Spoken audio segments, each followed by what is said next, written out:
Okay. Demon just got out of can. I gave my bro an advance. Love is just not in my plans. Not even taking a chance. Studio right in my yacht. I'm doing 10 in a week.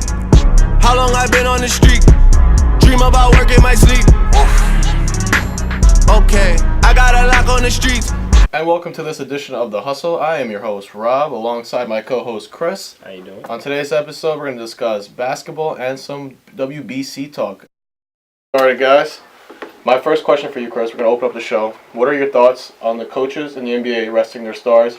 In particular, obviously, Cleveland resting like LeBron, Kyrie, Kevin Love, the Warriors resting their stars, and even Greg Popovich, who started this whole shenanigans, resting his players on the Spurs. I feel like it's a good thing to have, especially with Cleveland, being that in the East it's so weak. Cleveland is most likely, definitely, without a doubt, getting the first spot. So with them resting their key players like LeBron, Kyrie, and Love, I feel they are better, and it's easier for them. Though the other teams in the East, they can't really do that. They have to get their playoff spots, and they have to play their key guys to make those spots they want to make. What about, obviously, NBA is a business. So what do you think? Don't you think that, like, resting LeBron and all them, and they're not injured, they're just resting, and they're on national TV, prime time, on Saturday night at ABC, don't you want to put the best product out there? Why out of all games to pick to rest, are you resting when everybody can, watch the game? Like, let's say this past weekend, LeBron and the Cavs, they rested all their big guys against the Clippers, and then they played the Lakers the next night, and everybody decided to come back and play against the Lakers when they weren't on national TV. But on national TV on Saturday night, they lost by 30, and it's totally okay. How is that okay? For me, that's what bothers me. I don't mind the resting either, but what many have said, if you're going to rest somebody, rest them at home. You play 41 home games for a reason, If there's a problem with the schedule, that's another thing. That's another story. But right now we're going to focus, obviously, on the whole resting idea, and I'm not for it. If it comes to affecting business and on the certain days, don't rest on road games, man. Those fans, don't you imagine, let's say you're a you're a 12-year-old boy, right, going to your first game, and you want to go see LeBron James, and your dad, paid all that money to go see LeBron, and then you go and he's not playing. How would you feel about that? I could understand that aspect of the fans want to see their best players on every night. They want to see them play. They want to see them do well. But then you got to think about how they're going to be in the playoffs. How LeBron is going to be physically. Because at times, he has to carry the team. At times, Kyrie carries a scoring load, when LeBron's not on the floor. Kevin Love as well. Say they're playing, just a BS team, maybe the Sixers. And say one of them gets injured. Do you really want that to happen instead of just resting them? I think injuries are part of the game. That's kind of something you have to live with, obviously. You can't say all that because they're a stacked team to begin with. They're a deep team. LeBron can't complain. If LeBron wants to rest, just play less minutes. Don't be playing 35-plus minutes a night when you're getting older, and you don't have to do that. When you do have a Kyrie Irving, a Kevin Love, and a stacked bench, which technically could play as most NBA team starters, you don't have to do all that. The Warriors, on the other hand, are probably what ignited this fire among this resting because they decided to rest Clay, Steph, Draymond, and Andre Iguodala, and Kevin Durant's already out the injury. Yeah. So basically, that team's depleted, and they're going against the Spurs. That's a 1-2 matchup right there. And the Spurs, I believe they rested their players too. So look, both teams did the NBA business dirty, and it was ABC. They knew it was going to be a live, national TV game, and you pretty much have bench players playing. Wouldn't you be fed up as a fan? You would like to have a marquee matchup then, but with the Golden State Warriors and the Spurs, in their case, they are both battling for the same spot. I feel like for Golden State to retain that one spot, they have to play their key players. They have to play Steph and Clay almost every night. Why do they have to play and Cleveland doesn't? See, that's why I don't really agree with you. It's the differences between East and West Conference. East is so much weaker than the West. The West I would disagree because Cleveland doesn't have a large lead over Washington or Boston. There's like a 2.5 game lead. That's the same situation with Golden State and San Antonio. There's only a 2.5 game lead. Both teams, both final teams from the 2 previous years are in similar spots. Cleveland, you can argue and definitely agree with, are in a better situation because, like you said, maybe the East is weaker. Obviously, okay, but the whole idea is Cleveland is not as injured. Like, all right, maybe Kyrie has a little injury there. Kevin Love is coming off a knee surgery. So, all right, maybe you make sure he's okay. So, obviously, you don't want to play on a back-to-back. But wouldn't you then want to play him against the Clippers and rest him against the Lakers? Like, come on. The Lakers are a dumpster fire. You know, like equivalent to the Brooklyn Nets. Those 2 teams are dumpster fires. So, you can afford to rest them maybe against them. But I'm telling you, primetime NBA players, like superstars, should not be rested. This is your one job. You play, 7 months a year? You know, and then you're off the summer. So you basically have the job of a teacher. Yeah. No disrespect to teachers. You know, that's an important job too. But NBA players, you get so much money, and to complain that you need a rest, like, come on, that's absurd. I feel that the coaches are just looking out for the playoffs. They are just, like, thinking about that's the most important thing. That's the key aspect of the game right now is just, okay, this guy's going to be ready for the playoffs. This guy's going to be ready to drop 30 or 40 each and every game when we're playing, you know, the second seed or the conference finals or the finals. Like, I feel like Popovich was smart with what he did when Duncan was on the team and rested him.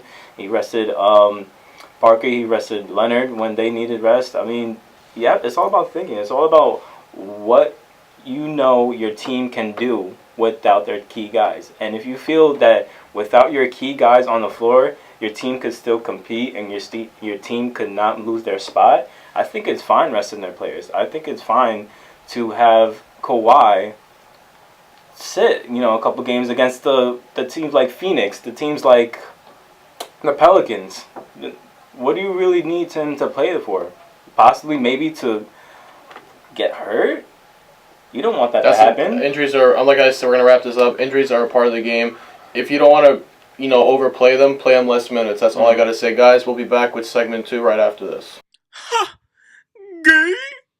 Chris, can you fill me in on this WBC? What do you like about it? What don't you like about it?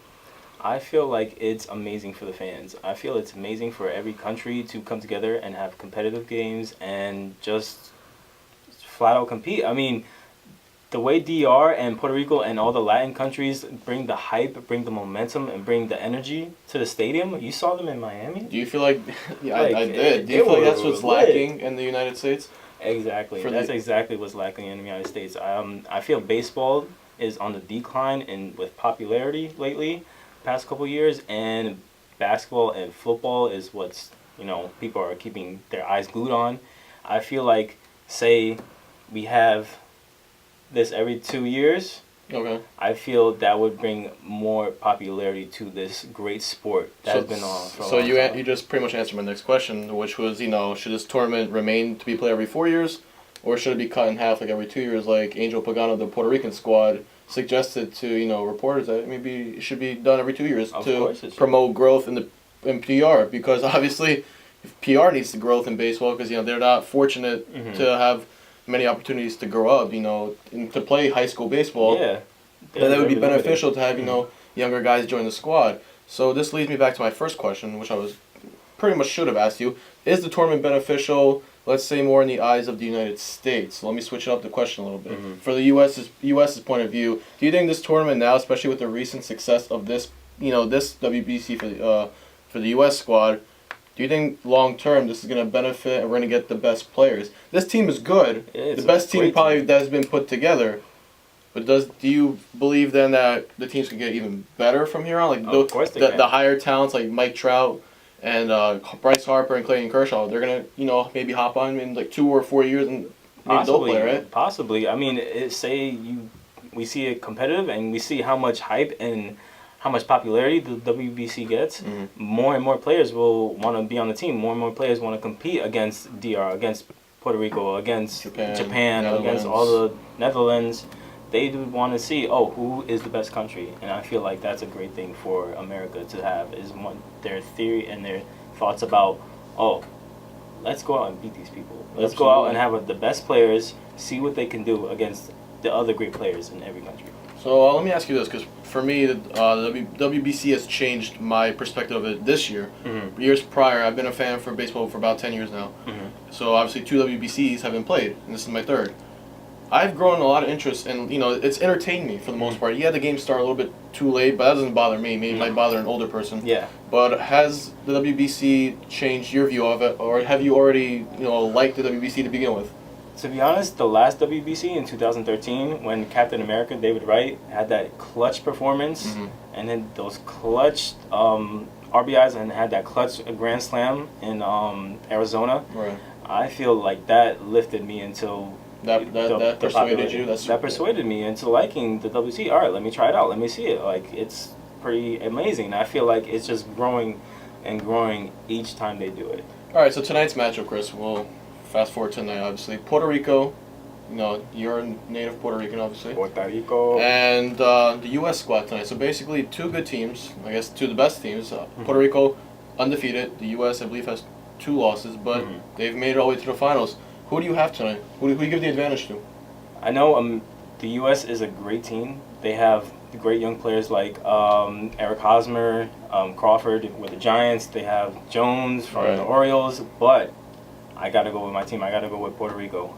Carlos Beltran, even though veteran, him and Yachty. Even Yachty with those ugly blonde hair they have. Not a fan? Not a fan. No, they got to stop. They got to stop. I mean, you Latin guys, you guys are crazy. You just gotta chill out a little bit. Okay, but with those clutch players and Carlos Correa, the youth movement, Francisco Lindor, Javier Baez, that infield is nasty.